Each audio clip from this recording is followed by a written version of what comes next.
Para el indicador es el lápiz que tengo que Sí, marcar, ¿no? Para el indicador. Ya. Puntero láser, doctora, sí. Bueno, buenas tardes a todos. Van a disculpar, estoy retrasada con temas, pero es que estuve enfermita. Ahora más o menos está bien la voz, así que vamos a ver de dar el tema, ¿ya? Bien, nos toca dar el tema de fecundación, nidación e implantación. ¿Qué es la fecundación? La fecundación se la define como un proceso por medio del cual dos gametos se van a funcionar, ¿sí?, durante la reproducción para así formar un cigoto, ¿verdad?, con un genoma derivado de ambos progenitores. Para dicha fecundación requiere pues una preparación de las células germinativas, tanto masculinas como femeninas. Esta preparación implica una serie de procedimientos que se relacionan con la mitosis, meiosis y diferenciación celular. Entonces, no podemos hablar de fecundación si no sabemos qué es una gametogénesis. La gametogénesis es un fenómeno de transformación de las células germinales en gametos. Para ello, requiere, ¿no?, una división meiótica que se va a llevar a cabo en dos fases. Esta división meiótica que se realiza en dos fases quiere decir que va a haber una reducción del número de cromosomas a la mitad y a la vez tiene que haber un intercambio de material genético entre los dos gametos, tanto el gameto masculino como el gameto femenino. Si hablamos de aquello, tenemos que conocer de dónde proceden estos gametos, las células germinativas primordiales. Entonces, las células germinativas primordiales son aquellas células que van a nacer a nivel del saco vitelino, como ustedes están viendo acá, se encuentran en el saco vitelino las células germinativas primordiales, las cuales aparecen alrededor de la tercera semana de gestación. Más o menos a nivel de la quinta semana de gestación, estas células germinativas primordiales van a ser trasladadas por medio de movimientos ameboideos hacia las gónadas, que van a ser específicamente a las crestas urogenitales, ¿sí?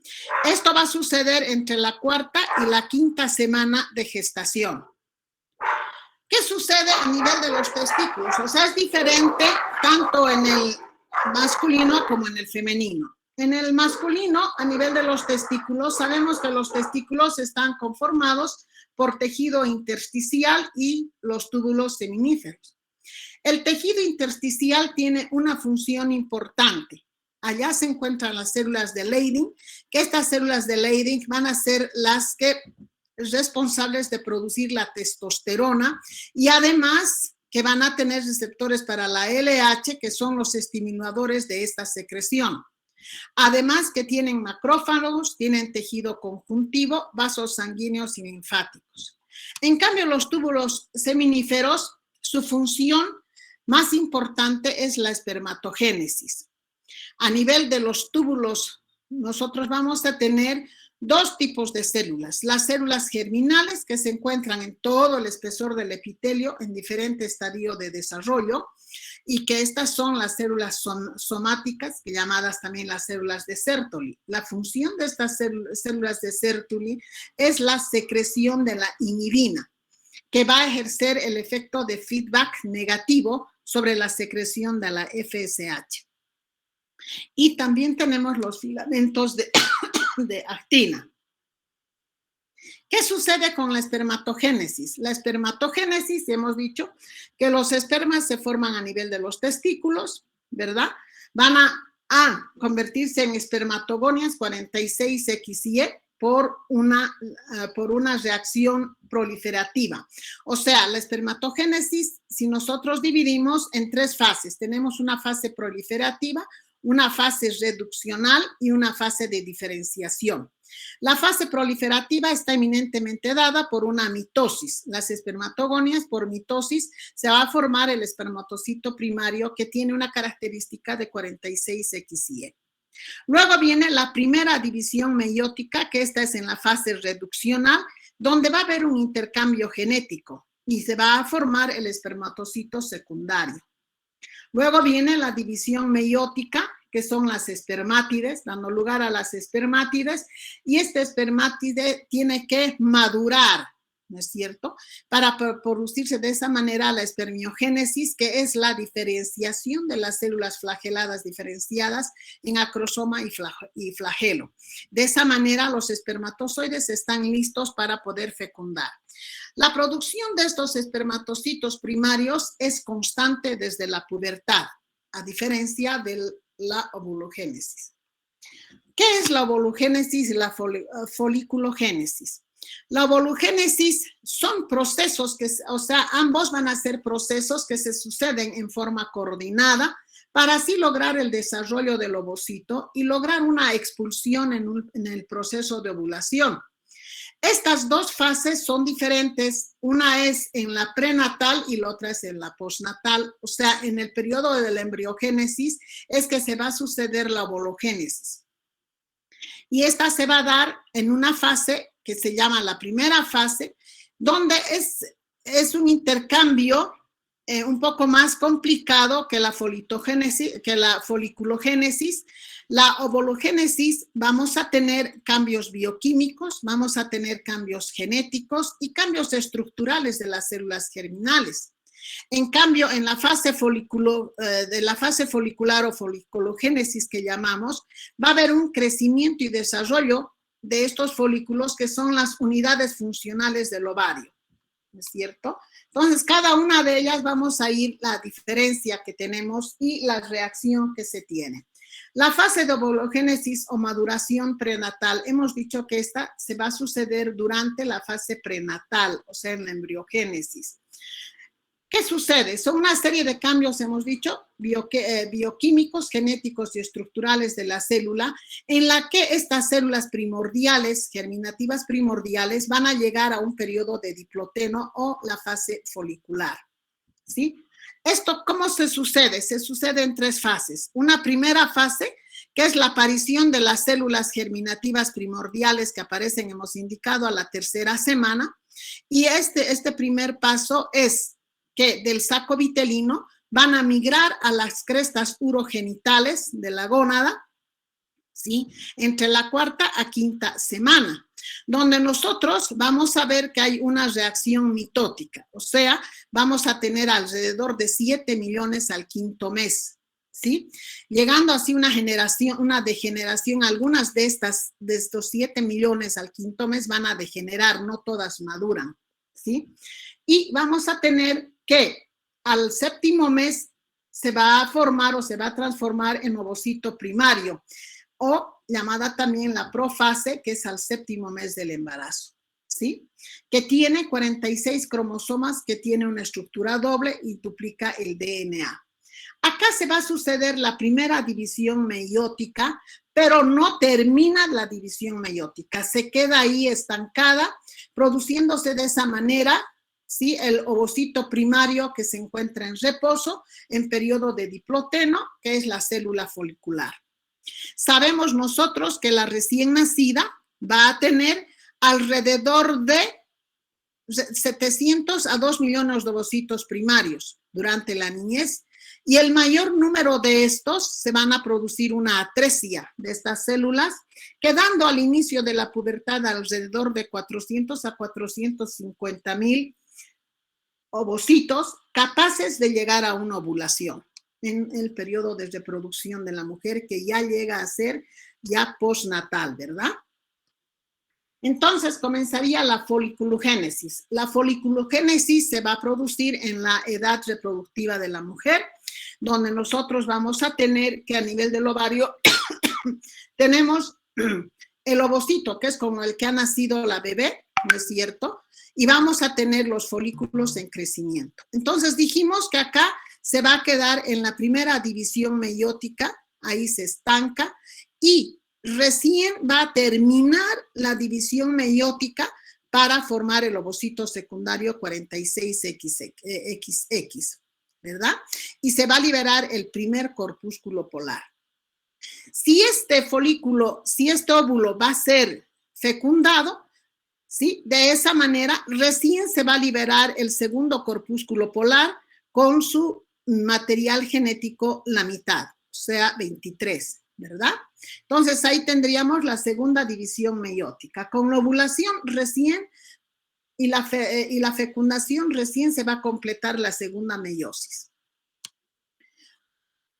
Si el óvulo ha sido fecundado, entonces vamos a definir qué es una fecundación. La fecundación es un proceso por medio del cual dos gametos se fusionan durante la reproducción sexual, para así crear un cigoto con un genoma derivado de ambos progenitores, como ustedes están viendo acá, el acrosoma intacto, la vesícula cromosómica, etcétera, ¿verdad? Ahora, ¿qué sucede en la relación sexual? En la relación sexual, el semen es depositado a nivel de la vagina, el orificio cervical, donde ahí el espermatozoide va a sufrir la capacitación, o sea, es como si madurara a ese nivel el espermatozoide, y tenemos que, por lo tanto, el espermatozoide se va a encontrar en esta cavidad urogenital, ¿sí? Más o menos entre 3 a 5 días después de una relación sexual, como más o menos sincronizando con la ovulación.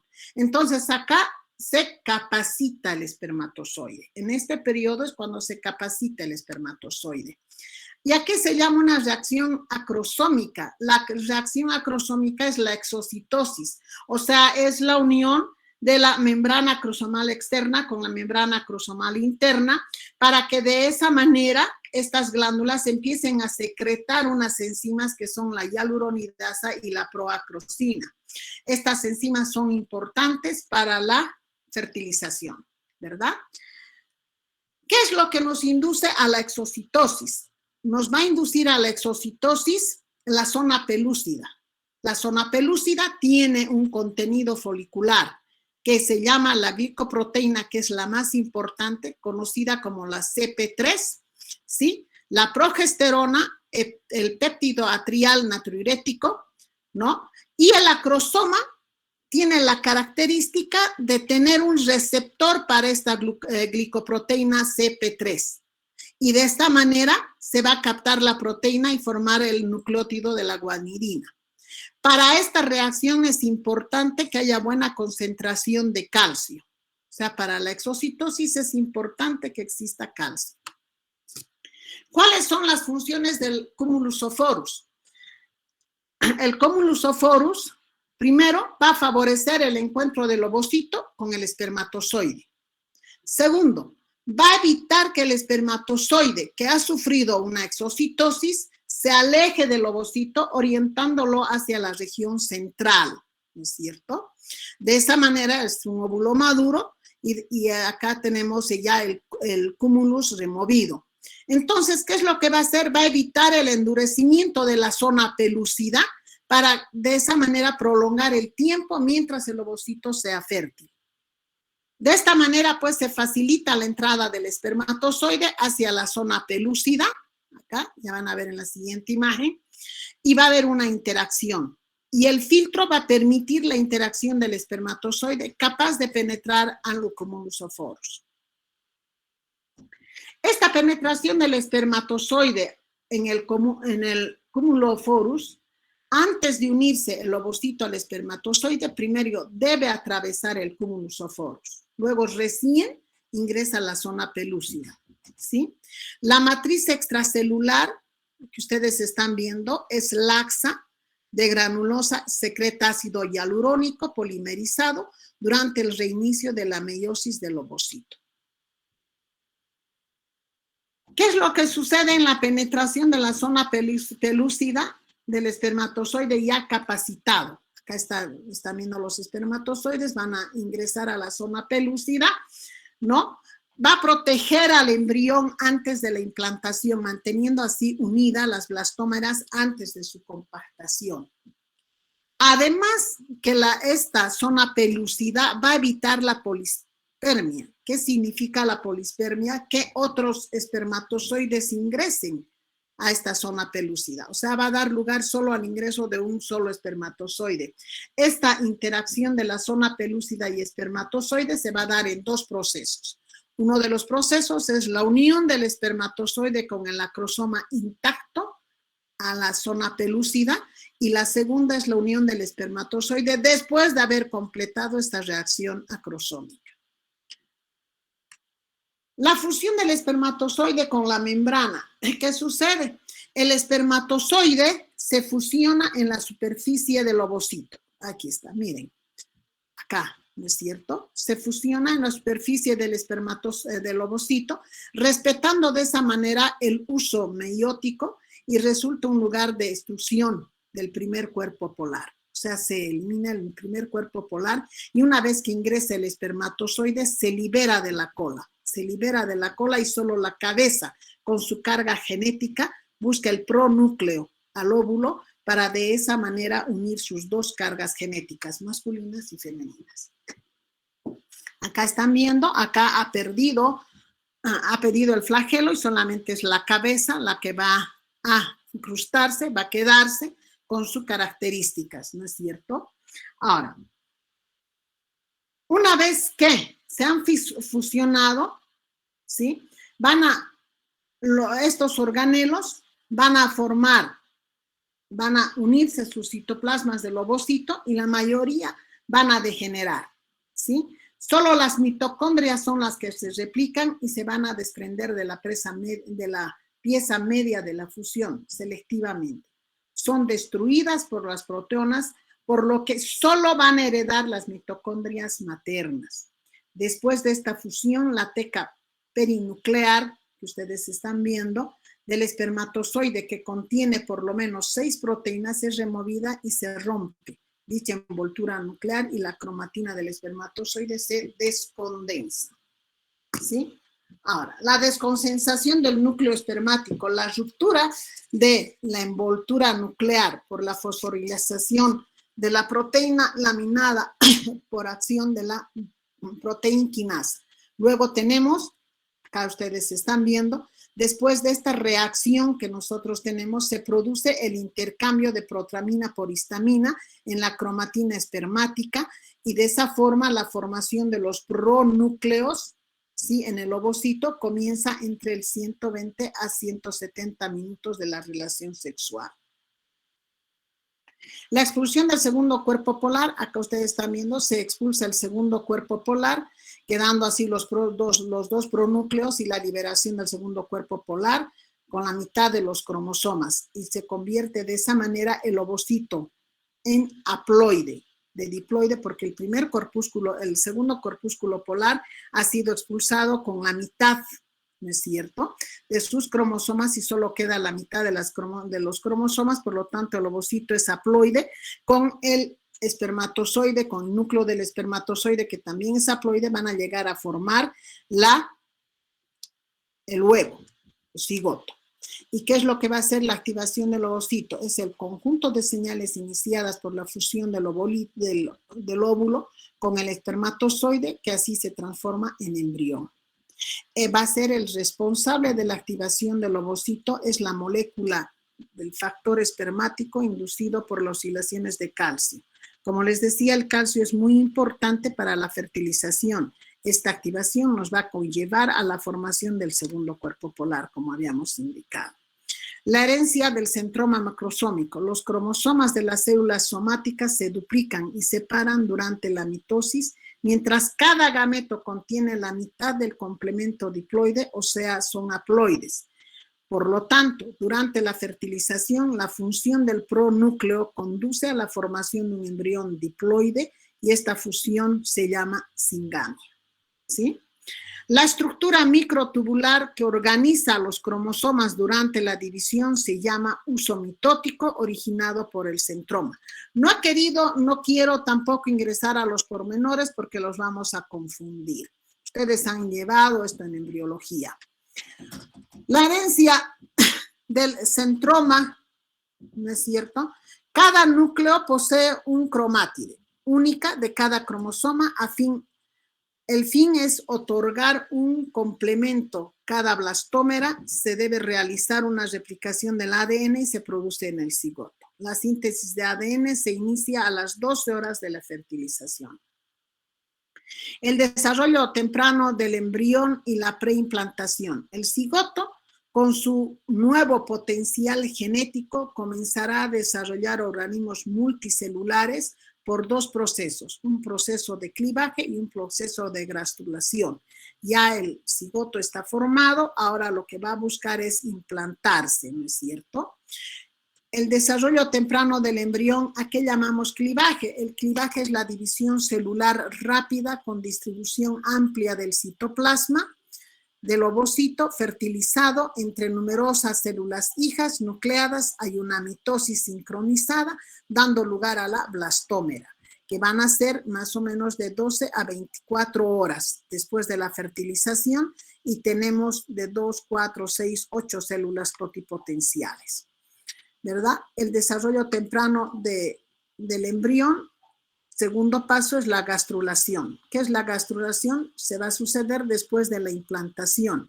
Es el desplazamiento de las células de acuerdo a su respectivo destino para formar capas de discos germinativos trilaminares. Y tenemos trilaminares, ¿no? Eso se llama la gastrulación.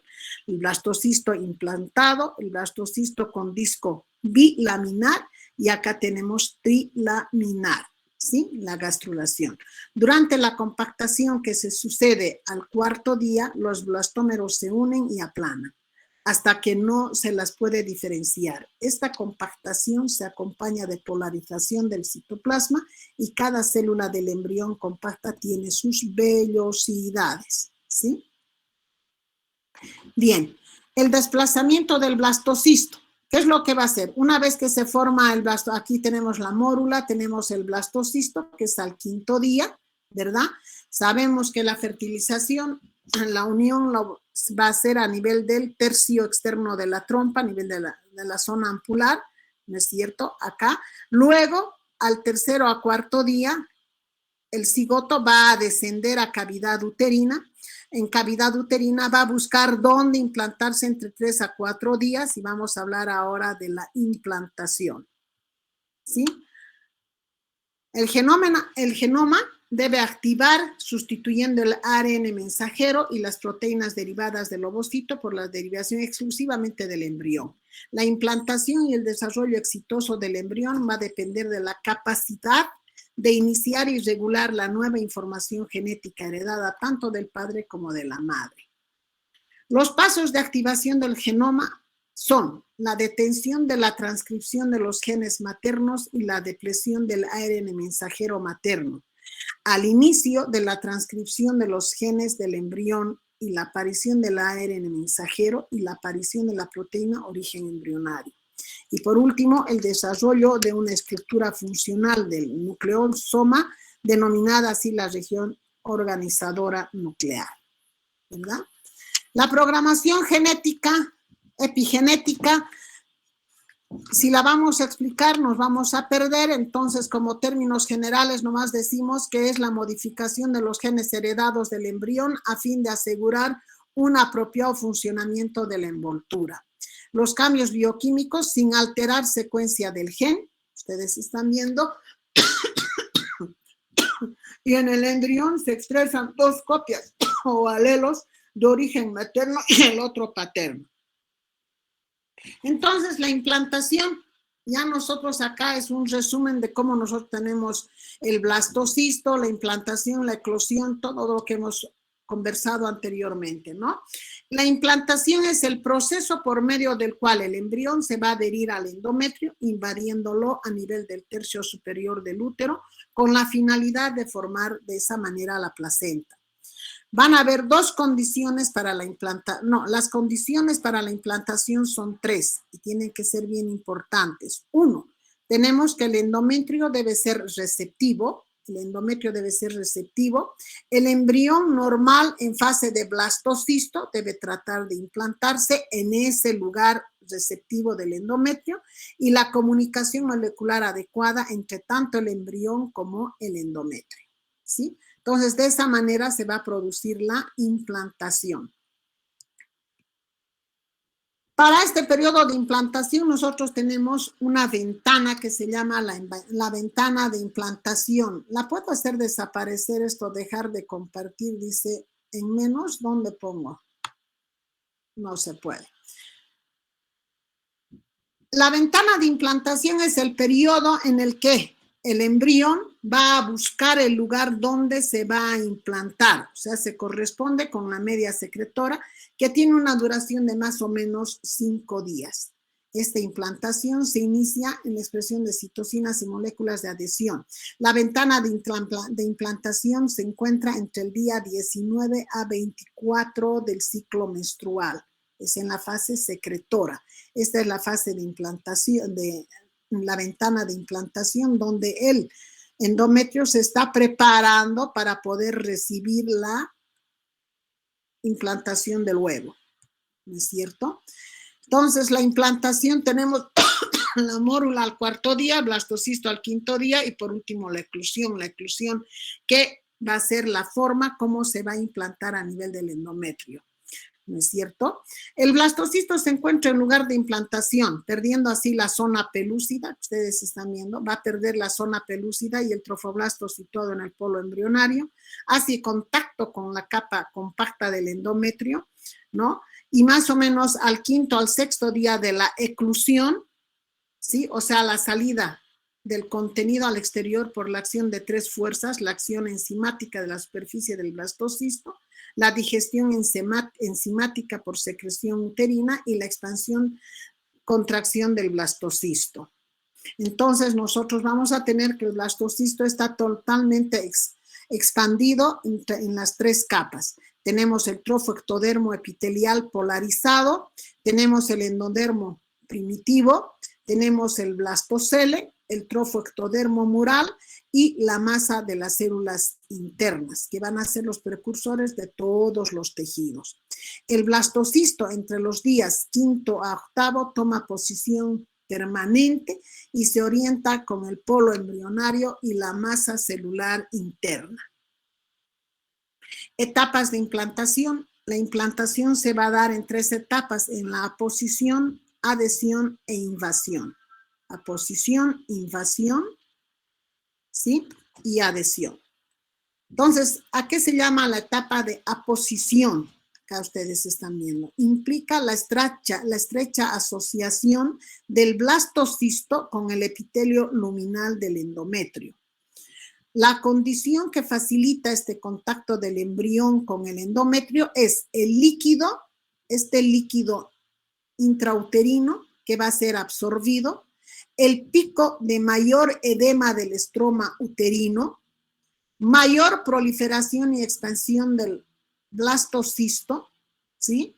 Y las células del trofoectodermo que se van a fusionar y van a formar un sinsitio trofoblasto, formando de esa manera los vasos sanguíneos subendometriales que se van a desplazar hacia la superficie, ¿sí?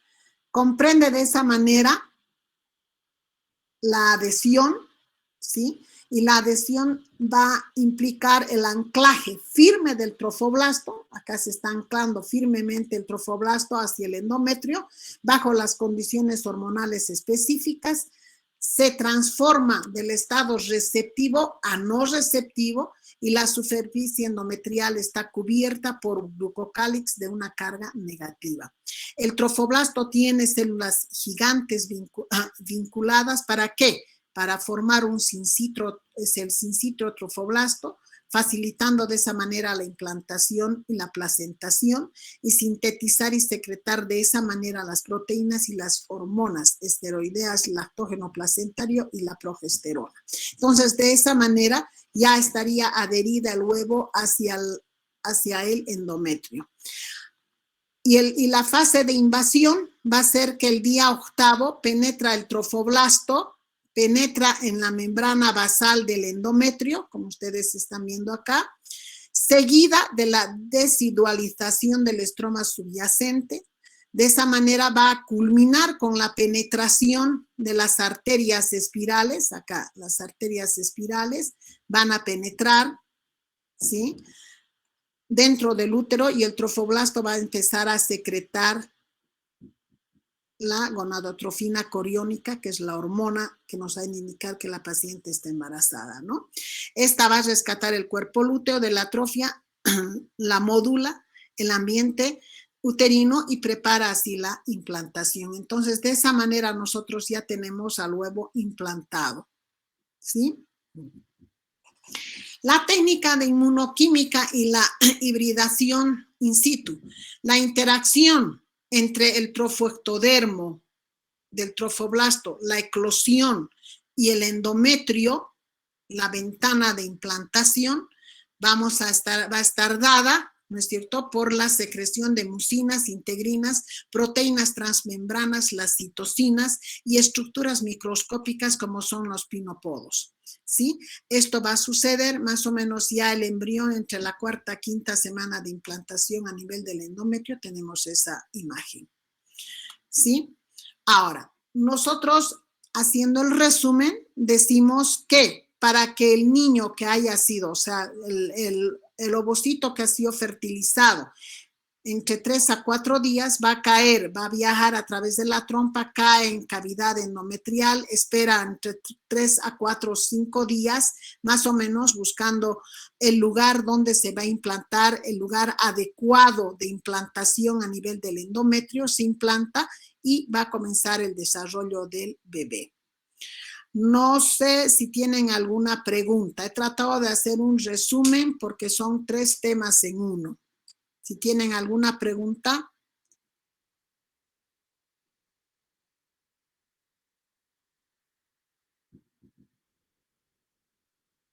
¿Tienen alguna pregunta?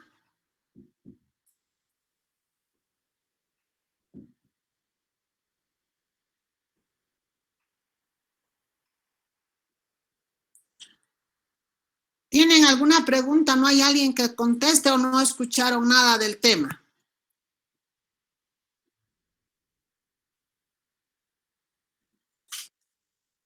Sí, doctora, sí se ha escuchado. ¿Qué preguntas tienen? ¿O no tienen o no han entendido nada?